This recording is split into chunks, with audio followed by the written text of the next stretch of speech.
What's up, everybody, and welcome to the newest episode of the Bronx Muchachos podcast, brought to you by 5 Reasons Sports Network. I'm your host, Mark, and tonight we got the boys with us. We got Danny. What's good, everybody? Alex. Hello. And on location up in New England, in Boston Red Sox territory, none other than David. What's going on, everybody? Welcome back. All right, everyone, you guys know the drill. Remember to rate, subscribe, do all that fun stuff on iTunes, Apple Podcasts, iHeartRadio, Amazon Music, Spotify. You know the place. Everyone watching on YouTube, don't forget to hit the like button down here and subscribe to 5 Reasons. And also, don't forget, check out our link tree for all of our sponsors. It's link.tree/Real Bronx Muchachos. Get any and all deals that you can from all of our guys. Don't forget the merch right there, as Danny's showing you for all those who are watching. Yo, so Dave's pointing it out too. So we got so at 5:00 today. Guess what? The dead period in baseball is over. Free agency is now in full swing. Everyone can talk to whomever they want to. Trades are being made. You got the GM meetings going on right now. Judge and Rizzo, they both got the qualifying offer. Is anybody here surprised about that? Because I'm not. You know, the only other one I kept on hearing about was possibly Tyone, but I was about to say, did Tyone get his or no? Only 14 people. I didn't see anything. I think 14 people got it, and they all rejected it. I know 14 rejected the qualifying offer. But I mean, to be honest with you, Tyone's not worth 19 point whatever million dollars. Yeah, 0.2. 5 something. So to give him that wasn't worth it. But I'll let you guys go around the horn, man. Dave, you go first. What do you think about? I mean, it's nothing really big to talk about, Judge and Rizzo, but what are your thoughts on where both of them stand now that they both rejected it? I think we're right where we all thought we were going to be when this season ended. It's no surprise that Rizzo opted out. I'm not really surprised at all. I think I stand where I stand. I think Rizzo gets 3 years at $54 million. I know his market value is at $21 million a year, but I think they go 18 with some incentives to drive it up to that one. We'll see what happens. Judge, not really surprised that they offered him a qualifying offer because if both these guys leave, now you get draft pick compensation attached to it. So that's a good thing. I kind of disagree with not giving one to Tyone. I really think he pitched well this year. Game 1 of the LCS, he went toe-to-toe with Justin Verlander and held the Astros to 1 run. He was 14-4 this year with an ERA under 4. If they go 3 or 4 years, $60 million, $75 million over 4 years, that's $18.5 million right there. So I really don't understand the mentality behind not giving him a qualifying offer. I think he's earned it. He's come back from his injuries from the Pittsburgh Pirates days and has really shown that he can be a solid number 4 starter in this rotation for this team. So that's where I'm at with all 3 of those guys. Well, what about you, Alex? What are you thinking about it? You're muted, bro. My bad. I just realized I would be happy if I was Aaron Judge right now. I mean, let's just be real. This man is going to be wined and dined for the next month at least. It's going to be great. It's going to be like, San Francisco, you want to talk to me? Fly me out. Oh, look at this beautiful meal you just set up for me and everything like that. Oh, Dodgers, you want me? Food time. Let me get fed. Let me get this big ass meal. Sorry. But I'm going to say it. Big old meal. And I'm like, eat all that food. Aaron Judge is going to be looking fluffy going into spring training next year. He's going to look more like CC Sabathia coming out next season. That's what he's going to come out. Oh, man. God. Hey, as long as he kicks the dingers, I don't care. But and then Rizzo, I'm not shocked on Rizzo either. Come on, the man's worth it. He's gonna go where he's gonna get paid, and because he's worth it, he has experience. And Tyone, I don't care about anything about Tyone right now at all. I'm sorry, Dave. I get what you're saying, but he's not worth it. I don't care what happens with Tyone. He could stay, he could go. Whatever. They ain't bigger than me. How about you, Danny? We got enough pitching depth that we can handle Tyone leaving. So I really don't mind him not getting the qualifying offer. I really wouldn't want to spend $19.5 million on Jameson Tyone over the length of a 3 or 4 year deal. Who knows what he? This is the first year since I don't even know. Let me look it up. The first year since maybe his second or third year in the big leagues where he actually pitched a complete season. So I'm not spending all that money. All right, so last year he pitched well for us, but before that it was 2018. So obviously the cancer and Tommy John and all that. 2 Tommy John surgeries. Yeah, exactly. I mean, Danny, let's be real for a minute. If the Yankees don't give him the offer that he wants, just for being with the team and being a Yankee and all that kind of stuff, he's gonna get paid what he wants to get paid at a smaller ball club. So who cares? Yeah, I'm not too concerned with it. It's not even a real conversation to me about Tyone specifically. But Judge and Rizzo did what they had to do and declined it. So if they go somewhere else, hopefully those 2 picks turn into an Aaron Judge and a Mike Trout type of situation. Because that's how the Yankees got Aaron Judge, and that's how the Angels got Mike Trout. Teixeira went to the Angels. Teixeira went from the Angels to the Yankees, which later became Mike Trout, and Nick Swisher went from the Yankees to Cleveland, which turned into Aaron Judge. So hey, we'll see what happens. Obviously, I want both of those guys back. I don't care about the compensation picks, but for the matter of the qualifying offer, smart move by the Yankees. And to go to your point about both of them turning it down, possibly going someplace else, I think because the Yankees went over the luxury tax, they don't get their pick is even further down. That their compensation pick is further down. I think the 4th round or something like that is where that competitive that pick is. So that's going to be. That sounds terrible. Yeah, I mean, that's what happens when you have the low hanging fruit from the low ball owners and the low revenue owners trying to run baseball right into the ground. So, I mean, it is at that point it is what it is. So we got looks like Paul over there. He was saying spend the Tyone money on Verlander. Why not? I mean, that's a lot more than 19. Well, yeah. Well, the Yankees offered him 1 for 25 last year, and they're supposedly talking about giving him another offer this year. Give him 2 for 50. See if he bites. I'll tell you right now, he'll do better against the Astros than Tyone did. Why would he leave Houston though? Why? I don't think he's leaving Houston now. Now he's been down there since 2017. Yeah, he's gonna try and go. He's gonna try and pull a Max Scherzer and get 100 and something million for 3 years, like Scherzer did with the Mets. Yeah, but guarantee Verlander. I don't think he's gonna get. I don't think he's gonna get anywhere. I don't think he's going to get anywhere in the ballpark, but I'm saying that's probably what his strategy is. Or you could go for he could do like Rizzo's strategy, which is he had a 1 year deal with an option for a second year. Why not just why not solidify a 2 year deal or something like that? Because remember, I mean, they worked that arm. I mean, I'd be scared. I'd be scared of a 39, 40-year-old coming back from Tommy John surgery. They used him all that usage that they gave him last year. I mean, he's closer to 200 innings with the playoffs, bro. And that was the first year, and that was his first year back. It wasn't even like the rehab year was like, okay, you get 100 innings in or something like that. No, they just threw him down there. Yeah, man. Hey, that's why the world champs, they take chances, right? And unfortunately, that sucks. The Yankees are super conservative.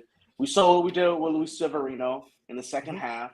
I mean, we're going to talk about pitchers today, but just a little bit about Sevy. He had the phantom lat injury that shut him down for 3 months of the season. And it's like, bro, come on. You going to keep babying these dudes? Yeah, but a Tommy John surgery guy, especially he's 26, 27 years old. I'd baby him too, so he comes back. Yeah, but so you don't want him to become the next Matt Harvey or even a Noah Syndergaard where they come back and then like the Mets, they all of a sudden took Matt Harvey and just just let him throw and throw and throw, and he's got all these injury problems because of it. And then Noah Syndergaard comes back, he's got all these injury problems. Well, both Noah Syndergaard and Matt Harvey had thoracic outlet syndrome, which is a lot different than Tommy John. Well, no, they Tommy had John. Corey Kluber had, and then thoracic outlet came afterwards. Yeah, but for Matt Matt Harvey, they used up his arm they threw him and then decided not to even bother during what they were in the World Series with 2014, if I'm not mistaken, 2014, 2000, 15. and all the doctors told the Mets don't throw him, and the Mets kept like, no, he needs to pitch, he needs to pitch, he needs to pitch. Whereas Steven Strasburg was told, You're just a doctor. What do you know? come back. Hey, I play one on TV. I play one on this podcast also. Yeah. But So my mom, everyone's Mama different. Guilfoyle tuning in. Oh yeah, Mama Guilfoyle Says tuning that- in, and it says everyone looks relaxed. She says, "We talked more in the season." Well, no kidding, Mom. Like the season was kind of stressful, and she also thinks we should get a cut of the money for promoting these free agents to the Yankees. Mom, that'd be great. That'd be Dave, awesome. Dave, it was only stressful for you because you're the one who was taking it way too serious. Okay, man. Like man, you were about to have a heart attack every week. Excuse me for caring. Excuse me for being a passionate fan. My bad. I'm a passionate fan, but till the Yankees start giving me a cut, I don't care. I don't care that much. Till I see that we're being sponsored by the Yankees, I'm not gonna care at that much. Once that happens, once I see that check coming from Hal, I'm like, okay, let's go. Nah, baseball's life. Baseball's Anyway, life. Yeah. My so, dude. so I got Danny gets it. Here's an 100%. So I want to So speaking of Hal, I want to bring in the front office. I want to bring it back to something like this. Okay. Keep hearing reports now that are out there that the Yankees are looking to start the season with Peraza or not Volpe. It's starting at shortstop. Mm-hmm. What they Please, Dave, you're going to go in last on this. I'm going to let everyone else have their talk. All right. So. All right. So let's think of it this way. I'll even mute with myself. Rizzo out the door right now, on the roster right now, we got at least 5, actually 6 with Cabrera. We got 6 infielders. That's before re-signing Rizzo. That's before bringing up Volpe. So who's the odd man or men out? Danny, what do you think? Who? You guys gonna be shocked when I say this. And okay. Before we go there, you happy with the idea of Peraza or Volpe starting at shortstop? Yeah, no, one of them needs to. Whoever has the best spring is going to be a starting shortstop for the Yankees, right? And the other person is going to be playing second base, maybe. Who knows? I don't know what's going to happen with that. But I would love to see Peraza at short, playing every day at this point in time. And if it's not him, if we go into the open market, then a guy like Trey Turner. It's not going to happen because of the money, but he is the kind of pie in the sky type of dude that I think would change the face of this team. Like having Trey Turner at the top of this lineup, power, speed, average, decent shortstop, and with stolen bases is going to be a huge part of baseball next year. Expanded bases, no shifts. A guy like that would be a huge addition to any lineup in baseball. So it would be cool to have him. I don't think it's going to happen. So Peraza would be my number one choice. But in terms of odd man out, I hate saying this, but you got to capitalize. You have to capitalize on the season Gleyber had. You have to. Yes, you finally said it. Yes, finally. Mark it on the calendar right now, bro. You have seen the light. November 10th, everybody. Oh my god. The reason Mark it on why the calendar. Danny has met baseball Jesus. is because he had the season that he had. Like, you don't trade a dude at his lowest value, which is why last year, you're not trading him. Gleyber actually has value now that could get you like a middle rotation starter, a back end reliever. So that's what Glaber's going to get you. And the Yankees are looking to add pitching, and you have this inordinate amount of depth in the infield. Donaldson obviously might be coming back. DJ LeMahieu, who's like, hopefully he gets healthy, but I hate seeing it. I hate seeing it, but it just makes so much sense. It just now it makes sense. I hate this. I hate this. I love it. I love it. I love seeing all this pain in your face right now, Danny. I love it. Oh my Let the gosh. hate flow through you. If you are listening to the show, go to the YouTube. You need to look at this pain in his face. It's beautiful. Oh, I hate it. Oh, man. but I to don't want answer to that trade question, Glaber. but to answer the question, Mark, I think Danny just answered it for me. Okay, if not, Donaldson, hopefully do a split on a trade with him. If not, we've bitten the bullet with other players before in time that were better or worse. Let's be real. I will bite the bullet. If it came down to that, we had to bite the bullet and pay him out, pay his contract out. I mean, it is what it is for Donaldson. But yeah, my number one choice is definitely going to be Glaber. Number two is Donaldson. Other than that, that's nothing to look at. All right, Gilly, take it away. Okay, this is going to be 10 minutes. I'm going to go to the bathroom. Oh my God, dude. No, I was on Bronx Baseball and Beer this afternoon with Scott, and we were talking about this a little bit, and I just want to see them make a friggin' decision. Pick somebody, because I'm sick and tired of hearing this whole stopgap thing. I have been on the Peraza bandwagon, well, not bandwagon, but Peraza train since before this past season started. Like, he is my guy. He is the one I want to see at shortstop. Anthony Volpe, I think, is versatile enough where you could have him at short, at second, or even at third base based on what he's done in the minor leagues this past season. His versatility is out of control. Same thing with Cabrera. Cabrera is versatile. Cabrera is a 22-year-old version of DJ LeMahieu through and through. Just the first base thing I'm not really sure about, but someone please make a decision. If I got to watch IKF, no offense to him, he did a great job with what he was tasked to do. I'm not going to fault him for that. But my God, someone just make a decision. Either bring up one of these three kids, put one of these three kids in that hole, or go get a Dansby Swanson, go get a Trey Turner, go get a Carlos Correa. Get somebody that is going to give you stability at that position, because honestly, since Didi got here, it's been a friggin' revolving door, and I'm sick of it. That is the captain of the infield. You need to know that can get offense and defense at that position, and this throw a dart at the wall and hope something sticks. Experiment, crash and burn when they try to put Gleyber Torres over there last season. Like, this needs to stop. You need to have these guys set in their positions on that field come opening day. You shouldn't be tinkering with stuff in the playoffs. Oh, let me put this one here, and see how it works out. No, when it comes to that point in the season, you should already know who's going where. Why That's not? how I feel. Let's have some. Let's have fun in the playoffs. I mean, let's have a team that we don't know how good they're gonna do it in the playoffs, because we never saw them in the regular season. How'd that work out for us?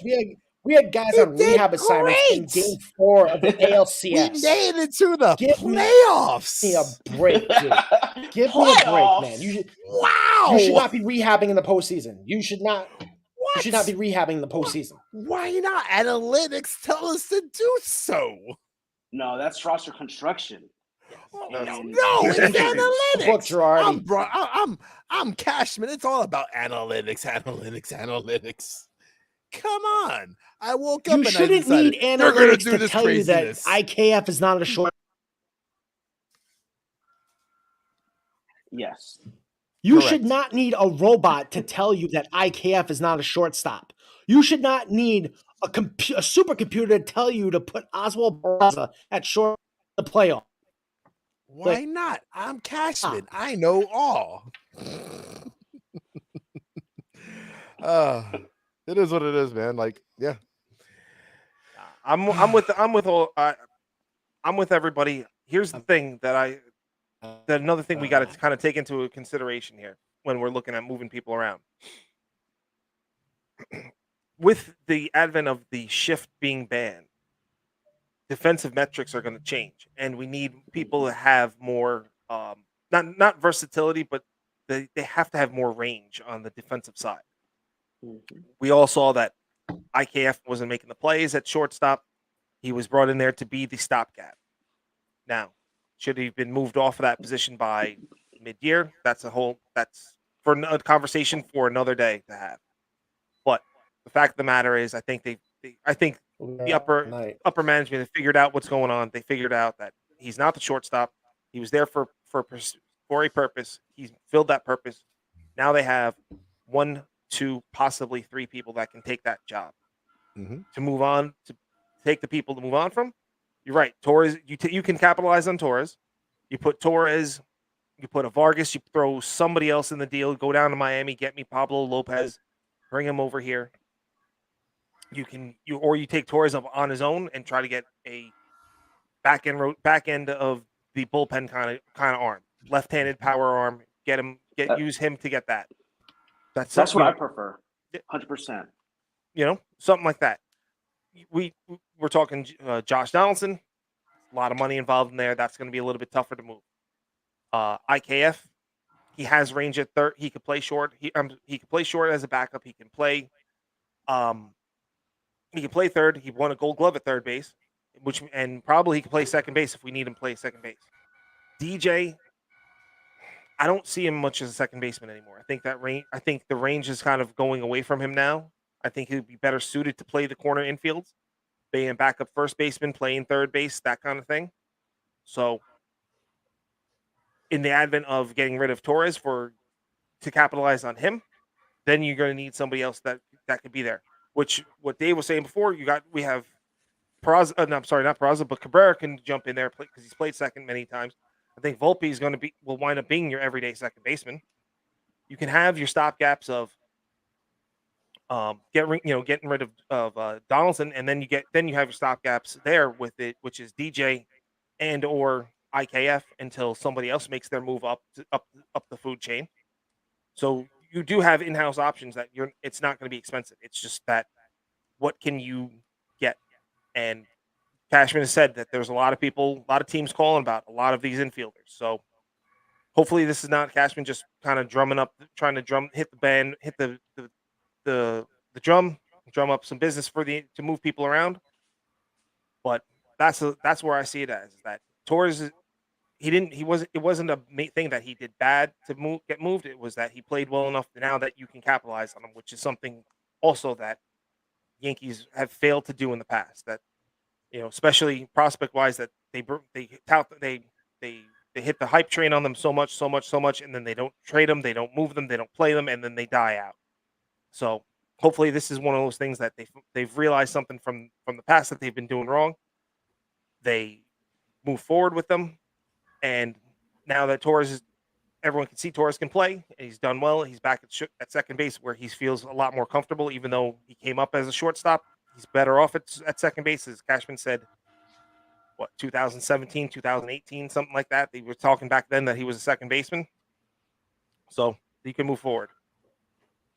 So Cashman even came out and said, he was asked a question about Gleyber Torres in his future, and he pretty much was non-committal, saying he doesn't see any player, unless they're signed to a long-term deal, as a long-term option, which is true.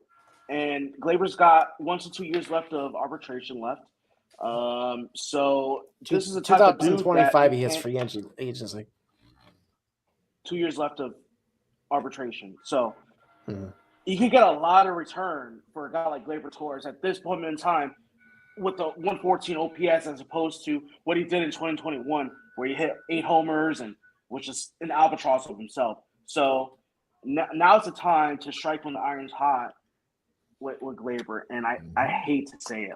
It really does pain me, guys. I love it. But it just really does pain me. But it's a smart baseball move. Happy Veterans Day to me. Happy Veterans Day to me. That's all I know right there. Right. Oh, I'll take it. So speaking of, we're talking about moves and whatnot. Let's talk about the past year.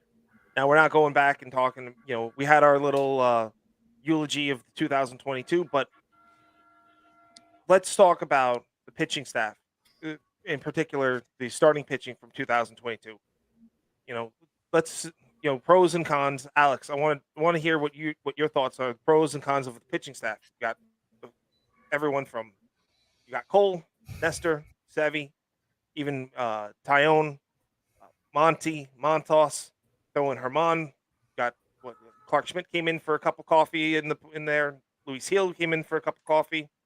JP Sears was here, was here and then gone. I mean, honestly, your honest opinions. What did you think of the starting rotation? Totality. You know what I'm saying? I Not just look I at it like the yeah, only no. like the 4 or the 5 that we totality of the starting pitching. And what do you think it could be the moves or move that could be to enhance them?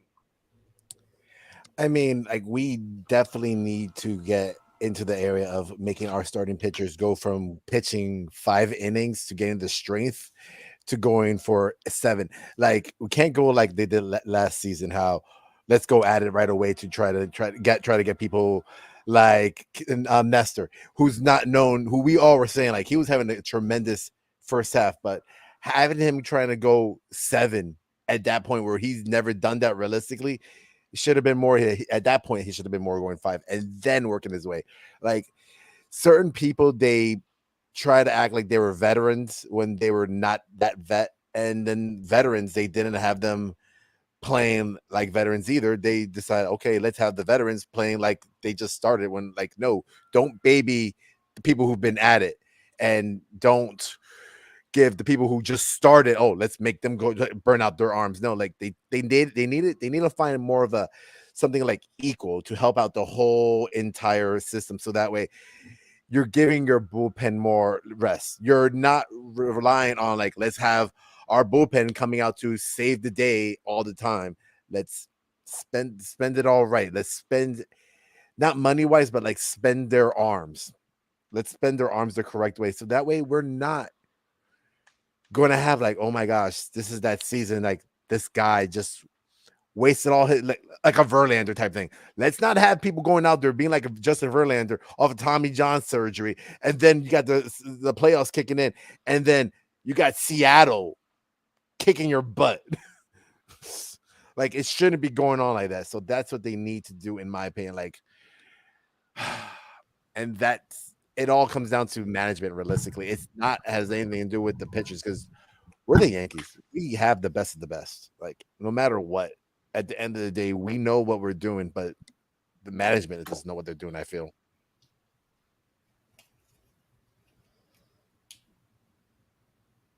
What about you, Dave? What are your thoughts? I think the pitching staff really, really brought it this season. That pitching staff was the rock of our team the first half of this season. If you really think about it, like Nestor was on a whole nother level. Like beginning of the season, he was undefeated at one point, had an ERA under 2. I think it was the ERA first couple weeks of the season was like 1.35. I mean, Garrett Cole got out to let's be real for a minute. We were having talks about like who's the number one, Nestor or is it Nestor Cole. Exactly. That went into June. Yes, that went into June. Really, where this train kind of went off the tracks a little bit was when everyone started getting injured. Chad Green blows his elbow out in May. Then it was Luis Hill. Then Mike King. Then Peralta went down. Then Clay Holmes started getting funky with it. It was just like one thing after another after another. Loiska goes down for 2.5 months it was with a shoulder problem. I mean, they were bringing in guys like Luke Bard and Anthony Banda and relying on guys off the scrap heaps. I mean, they signed Richard Rodriguez to a minor league contract. They signed Danny Salazar to a minor league contract just because they had nothing to pull from. And then the trade deadline comes and they trade Hayden Wisniewski. They trade J.P. Sears. They trade Luis Medina, Ken Waldachuk. Then you have no starting pitching to pull from when things really got bad towards the end of the season, or a pitcher in general that you could pull from. So I don't blame those guys for the way the season ended. They did the best they could with what they had. Unfortunately, they were fighting the injury bug at the end of the season. Not something you want to be doing. And then, you couldn't find a closer. It was closer by committee. You had no idea who was coming in to close the game. One night it's Lucas Licky. The other night it's Wandy Peralta, Mike King, Loizaga. You just had firemen going all over the place. So that's where I know, but let's not worry about the relief pitching core. Let's just stick to the starting my pitchers bad. I on thought it this was one. pitching in general. I apologize. Oh, I got you. But taking this time out for a quick second, Mama Guilfoyle turned around and was asking, but don't you guys think that all these other teams were relying on analytics more than the human element? No. Alex is saying no. Dave's saying no. It's tough. It's tough to say. I think throughout big league baseball, there is a reliance on analytics because that's what most front offices rely on. However, it's up to the manager to make decisions based on not only what he sees and what the numbers say, but on his gut. There's still that gut type of decision making. Although before, back in the day, it was a little bit less determined on the numbers. Now those gut decisions are like, hey, this guy has reverse splits against a lefty. Let's get a lefty in there, and then hopefully it works out. Sometimes it does, sometimes it doesn't. So it's just a mixture of the analytics and the manager bringing in the information and making the proper decisions on the field. It doesn't always happen that way, though. Well, the result that everybody wants doesn't always happen that way, but it's rampant throughout big league baseball. Analytics. It's just what it is. 100%. And a lot of times these managers are getting a lot of information from the team, from the analytics team, from the general manager. And one thing you have to say about the managers also, it's not like the old days where, the old school Dusty Baker or the old school Buck Showalter.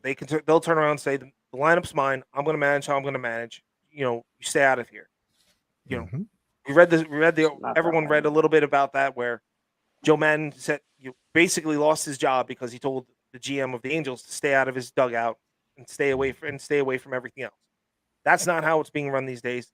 GMs have more power than every manager. Managers are middle management. They're basically there to handhold the players, get the best out of their ability, while the bigger decisions are being made and the more important decisions are being made above.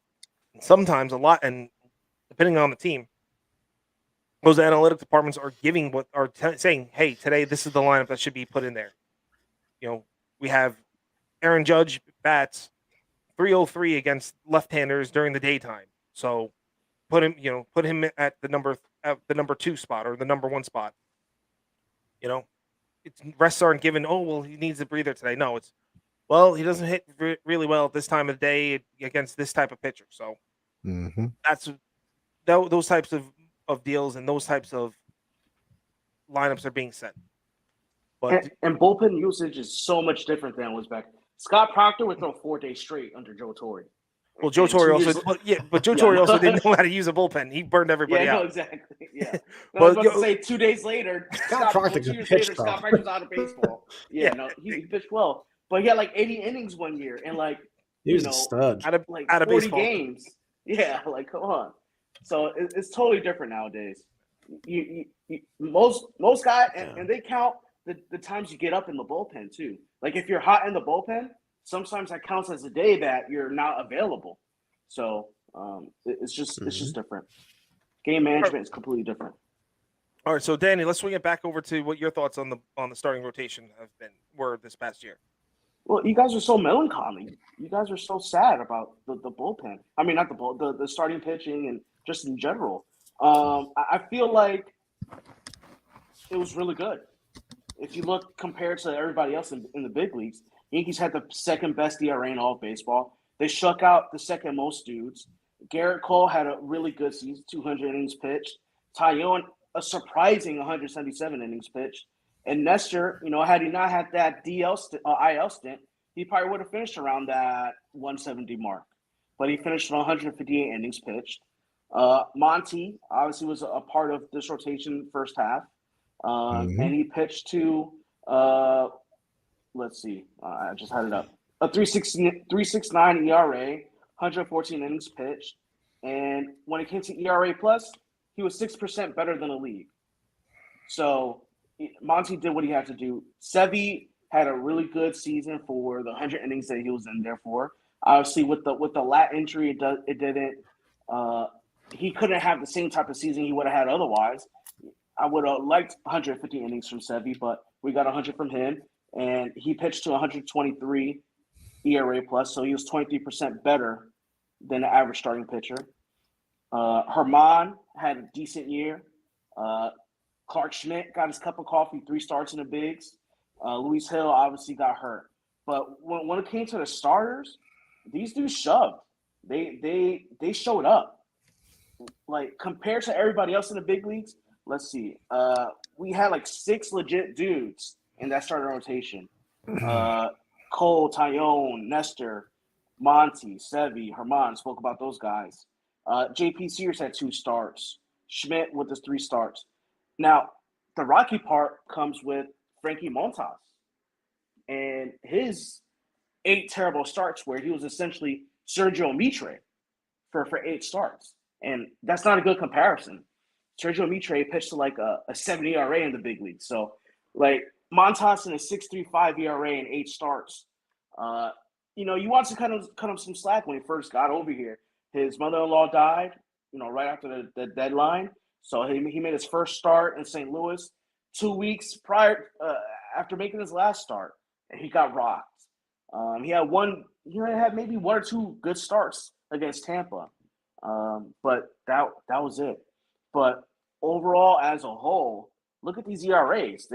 It's really good. Cole 3.50, Tyone 3.91, Nestor Cortez a 2.44 ERA, Jordan Montgomery 3.69. Sevy 3.18, Domingo Herman 3.61. So those are our dudes that we're going to be relying on in 2023 as well, with the exception of Monty and perhaps Tyone. But you're hoping that Montas performs the way he does, the way he did in Oakland. And I'd like to see a Clark Schmidt really step up, even though Cashman said that Herman is going to be the potential 5th starter. But this was a really strong part of our team, and they went deep into games. The reason why we got off to a hot start is because each of these dudes every day were going 7 innings. We weren't relying on the back end of the bullpen, and the bullpen, Mike King found himself, and Clay Holmes. We're not going to get too much into it, but the starting pitching allowed the bullpen to kind of flourish and find their roles because they were getting deep into games. So I thought it was a great year for the pitching overall. And, Nestor 12 wins, Tyone 14, Garrett Cole 13. And we finished the season second in wins in the AL. So the starting pitching showed up. No, you're right. The starting pitching showed up really well.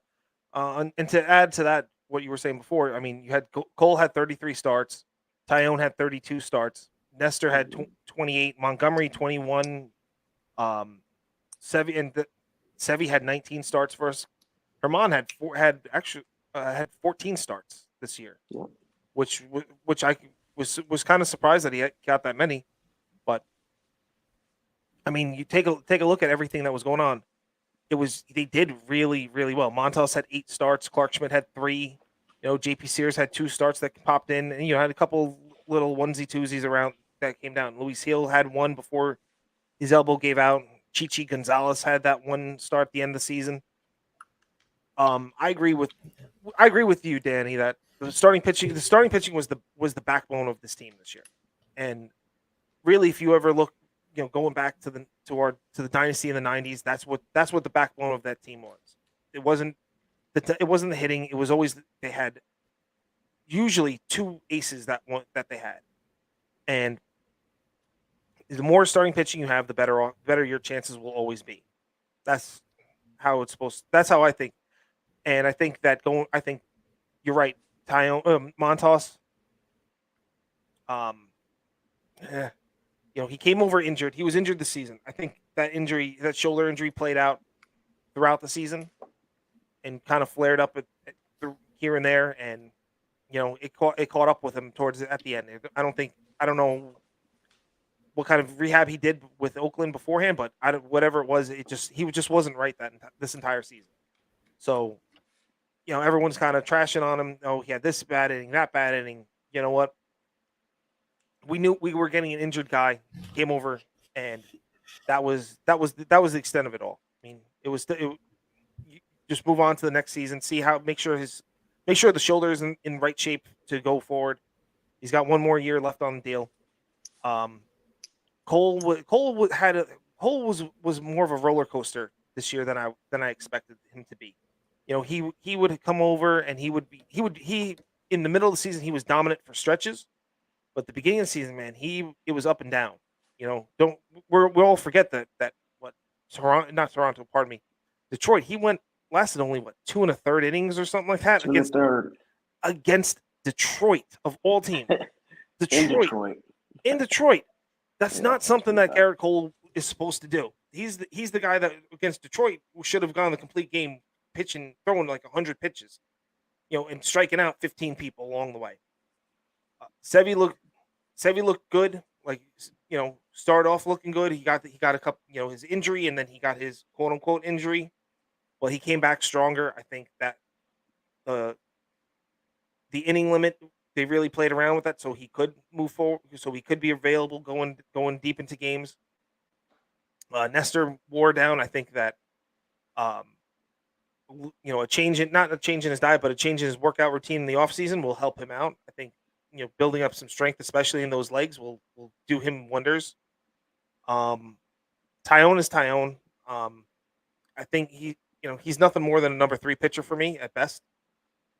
And when he has his control, he's great. But when he's searching for everything, then then you're in for a rough shot, man.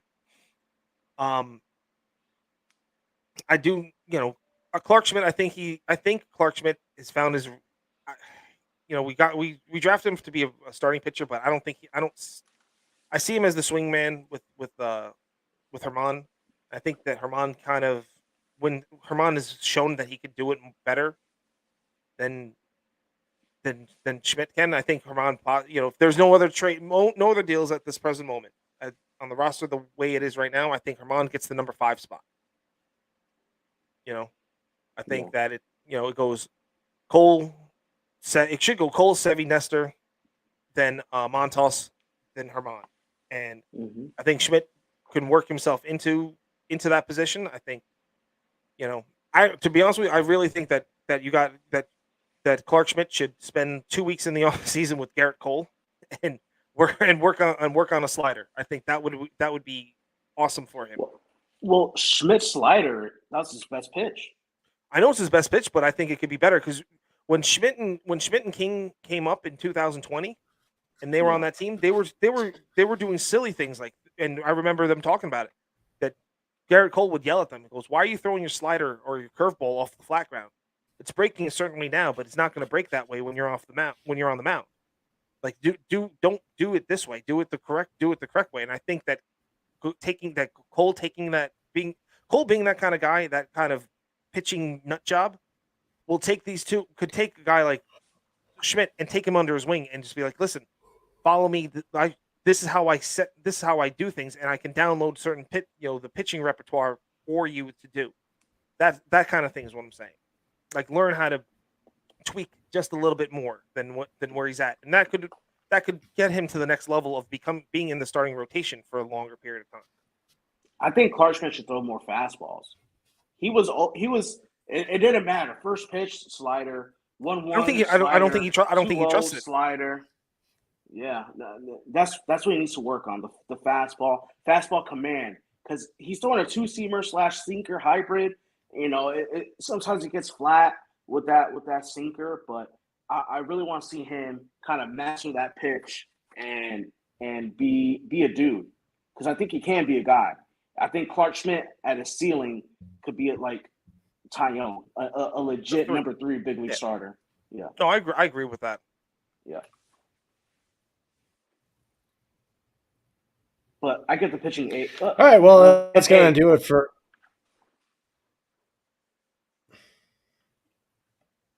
I concur with that. What just happened? I don't know. But Oh, a little. We had a little Motel lag here. Wi-Fi. Are we still going? yeah, I We're think live. so. Yeah. Yeah.